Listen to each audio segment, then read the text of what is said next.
ચાલો વિદ્યાર્થી મિત્રો, વિદ્યુત વિભાજનમાં વિદ્યુત ધ્રુવો ઉપરની પ્રક્રિયાની તત્વયોગમિતિ અને વિદ્યુત જથ્થા વચ્ચેનો સંબંધ આ આપણે સ્પષ્ટ કરવાનો છે. ટૂંકમાં વિદ્યુત વિભાજનમાં વિદ્યુત ધ્રુવ ઉપર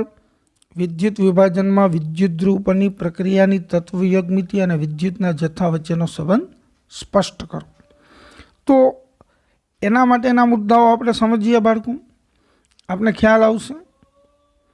ચલો તો જોઈએ કે તત્વયોગમિતિ અને વિદ્યુતનો જથ્થો એ વિદ્યુત ધ્રુવો ઉપર ઓક્સિડેશન કે રિડક્શન માટે જરૂરી વિદ્યુતનો જથ્થો અથવા તો વીજભારનો આધાર એ જે તે વિદ્યુત ધ્રુવ પર થતી પ્રક્રિયા જે છે એની તત્વયોગમિતિ ઉપર રહેલો હોય છે. ફરીથી કહું છું, તત્વયોગમિતિ અને વિદ્યુતનો જથ્થો એ વિદ્યુત ધ્રુવ પર થતી ઓક્સિડેશન કે રિડક્શન પ્રક્રિયા માટે જરૂરી વિદ્યુતનો જથ્થો અથવા તો વીજભારનો આધાર એ વિદ્યુત ધ્રુવ પ્રક્રિયાની તત્વયોગમિતિ ઉપર રહેલ હોય છે. અર્થાત બાળકો એક ઉદાહરણ આપો કે આપણે જમવા બેઠા હો તો આપણે કેટલું જમશું એનો આધાર આપણા ઉપર રહ્યો હોય અને સામે પીરસનાર વ્યક્તિ ઉપર પણ હોય છે. ધારો કે આપણી કેપેસિટી 5 લાડવા ખાવાની હોય પણ સામેવાળો વ્યક્તિ છે એ આપણી થાળીમાં 1 કે 2 જ લાડવા પીરસે તો આપણે 2 જ ખાઈ શકીએ. અને બીજો આધાર આપણા ઉપર પણ છે કે પીરસનાર 10 લાડવા શું આપણી થાળીમાં પીરસી દઈએ તો આપણે 10 લાડવા જમી શકીએ? તો કે ના, તો આપણે માત્ર ને માત્ર 5 જ લાડવા ખાઈ શકશું. ચાલો હવે કેટલાક ઉદાહરણ દ્વારા પણ આપણે સમજૂતી લઈએ કે સિલ્વર માટે ના રિડક્શન પ્રક્રિયાનું સમીકરણ સ્ક્રીન ઉપર આપણે દેખાય છે. Ag plus aqueous plus 1 electron it gives Ag solid. અર્થાત સિલ્વરના રિડક્શન માટે 1 ઇલેક્ટ્રોન મેળવે છે અને એ સોલિડ નિક્ષેપિત થાય છે, જમા થાય છે. આ પ્રક્રિયામાં 1 મોલ Ag પ્લસ આયનના રિડક્શન માટે 1 મોલ ઇલેક્ટ્રોન જરૂર પડે છે. જો મોલની પરિભાષામાં કહું તો 1 મોલ સિલ્વર આયનોનું રિડક્શન થઈ અને 1 મોલ સિલ્વર ધાતુ જમા થવા માટે 1 મોલ ઇલેક્ટ્રોન જેટલા વીજભારની જરૂર પડે છે. તો એવો પ્રશ્ન થાય કે 1 મોલ ઇલેક્ટ્રોનનો વીજભાર કેટલો હોય? જો કે બાળકો આપણે આગળ શીખી ગયા છીએ કે 1 ઇલેક્ટ્રોન ઉપરનો કુલંબિક વીજભાર છે એ કેટલો છે? તમે સ્ક્રીન ઉપર જોઈ લો, 1.6021 ગુણ્યા 10⁻⁻⁹ C એટલે કુલમ. આ માત્ર ઓનલી 1 ઇલેક્ટ્રોન ઉપરનો કુલંબિક ચાર્જ વીજભાર છે બાળકો. તો પછી 1 મોલ ઇલેક્ટ્રોનની સંખ્યા કેટલી હોય? તો કે 1 મોલ ઇલેક્ટ્રોનની સંખ્યા એવોગ્રેડો આંક જેટલી છે તમે જાણો છો. અર્થાત 6.022 ગુણ્યા 10⁻23. તો પછી હવે તમે જ કહો જી બાળકો, સિમ્પલ ત્રિરાશિ કે 1 ઇલેક્ટ્રોનનો વીજભાર 1.6021 ગુણ્યા 10⁻⁹ કુલમ હોય તો 1 મોલ એટલે તો એવોગ્રેડો આંક જેટલા 6.022 ગુણ્યા 10⁻23 એટલા ઇલેક્ટ્રોનનો ચાર્જ કેટલો થાય? તો એ પણ આપણે ગણતરી કરીએ છીએ. 1 મોલ ઇલેક્ટ્રોન ઉપરનો વીજભાર બરાબર એવોગ્રેડો આંક ગુણ્યા 1 ઇલેક્ટ્રોન ઉપરનો ચાર્જ. પણ એવોગ્રેડો આંક આપણે જાણીએ છીએ 6.022 ગુણ્યા 10⁻23 ગુણ્યા 1.6021 ગુણ્યા 10⁻⁹. આ બંને તમે કેલ્સી લઈ ગુણાકાર કરી ઘાતનું સાદુરૂપ આપીશું બાળકો, એટલે એ આન્સર આવશે આપણને જોઈએ 96,487 કુલમ ઇન્ટુ મોલ ઇન્વર્સ. ફરીથી કહું છું બાળકો, 96,487 કુલમ ઇન્ટુ મોલ ઇન્વર્સ. આમ આપણે કહી શકીએ કે 1 ફેરાડે એટલે 1 મોલ ઇલેક્ટ્રોન દ્વારા વહન પામતો વિદ્યુતનો જથ્થો કુલમમાં, જે આગળના વિડીયો લેક્ચરમાં ફેરાડેના નિયમોમાં આપણે શીખી ગયા છીએ. 1 ફેરેડેની ડેફિનેશન બાળકો 1 ફેરાડે બરાબર 1 મોલ ઇલેક્ટ્રોન ઉપરનો વિદ્યુતનો જથ્થો પરફેક્ટ છે એ 96,487, બટ કાઉન્સમાં તમે સ્ક્રીન ઉપર જોવો બાળકો 96,500 પણ આપેલું છે અને એ ધ્યાનમાં પણ લીધેલું છે કે 1 ફેરેડે બરાબર 96,500 કુલમ ઇન્ટુ મોલ ઇન્વર્સ. કેમ એમ? તો કે સામાન્ય ગણતરી માટે બાળકો એ જનરલી 1 ફેરેડે બરાબર 96,500 MCQમાં દાખલાની ગણતરીમાં લેવામાં આવે છે. તો આને પણ આપણે ખાસ ધ્યાનમાં રાખીશું બાળકો. હવે આપણા પ્રશ્નને આપણે આગળ વધારવા માટે જોઈએ બાળકો શું કહે છે.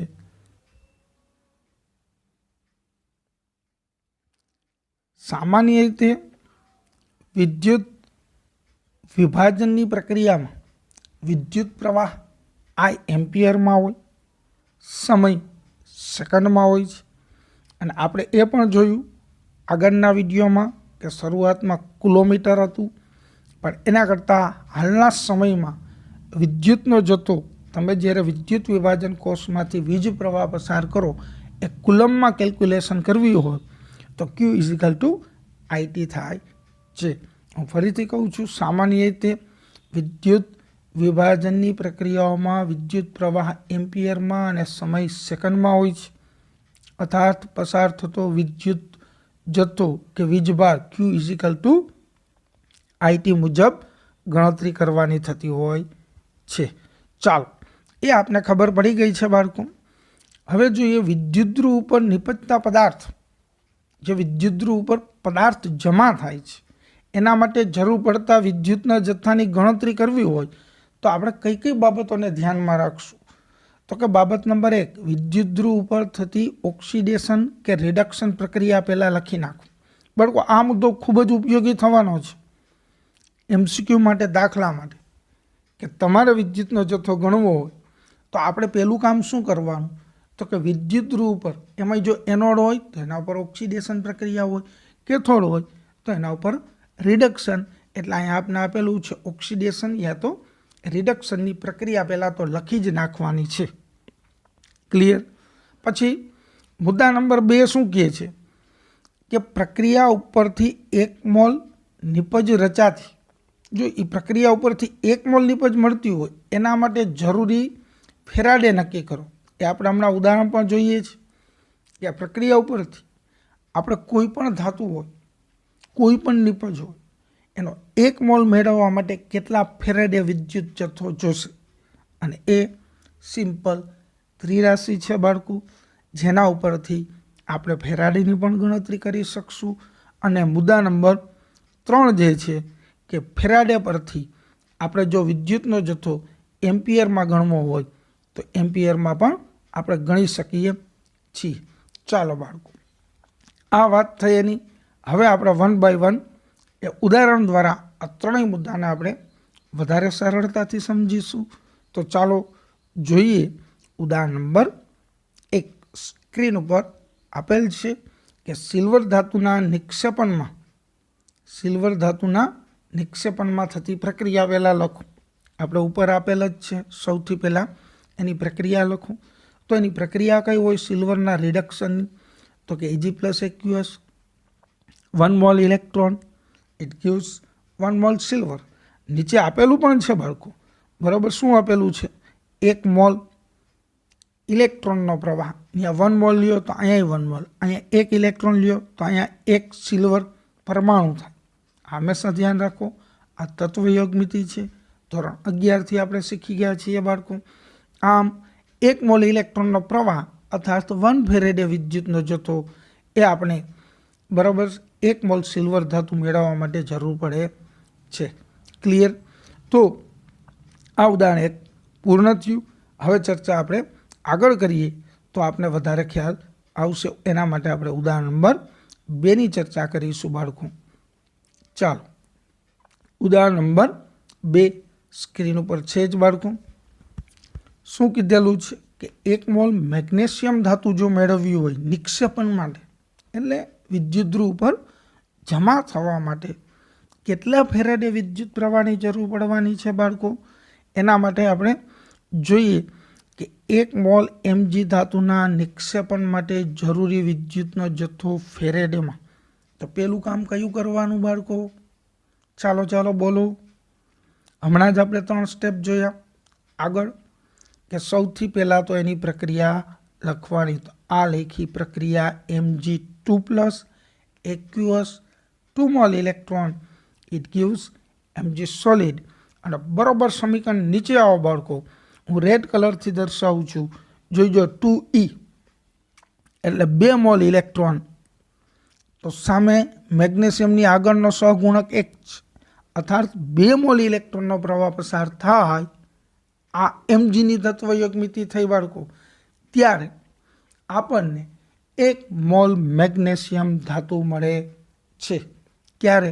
તો હવે તમને આમાંથી MCQ પૂછે કે ભાઈ 4 મોલ ઇલેક્ટ્રોનનો પ્રવાહ અર્થાત 4 ફેરેડે પસાર કરીએ તો કેટલા મોલ મેગ્નેશિયમ ધાતુ મળે? ચાલો બોલો જી, જવાબ આપો જી. સીધી બાત, નો બકવાસ, ડાયરેક્ટલી ડબલ થઈ જવાના છે બાળકો. 1 મોલ મળતા હોય તો 4 ફેરેડે 2 મોલ મળે. અથવા તો એમ પણ ક્વેશ્ચન પૂછી નાખીએ કે Mg2+ આયન ધરાવતા દ્રાવણનું વિદ્યુત વિભાજન કરી અને 8 મોલ મેગ્નેશિયમ ધાતુને નિક્ષેપિત કરવી હોય, જમા કરવી હોય તો કેટલા ફેરેડે વિદ્યુત પ્રવાહની જરૂર પડે? તો કે 1 મોલ મેગ્નેશિયમ મેળવવા માટે 2 ફેરેડેની જરૂર પડે. તો 8 મોલ મેગ્નેશિયમ માટે ડાયરેક્ટલી ડબલ થઈ જાય, 8 દુ 16. આ તો એક હું તમારું સ્ટેજ ક્લિયર કરું છું બાળકો. જ્યારે આપણે MCQ ગણશું ખૂબ જ મજા પડશે બાળકો. બરાબર? એના માટે યુટ્યુબની અંદર જય સોનગરા, બરાબર, આ ચેનલને સતત નિહાળતા રહેજો. ચાલો, તો 2 મોલ ઇલેક્ટ્રોનનો પ્રવાહ એટલે કે 2 ફેરેડે વિદ્યુત જથ્થાથી આપણને 1 મોલ મેગ્નેશિયમ મળે છે. હવે આપણે જે ચર્ચા કરવાની છે એ છે ઉદાહરણ નંબર 3.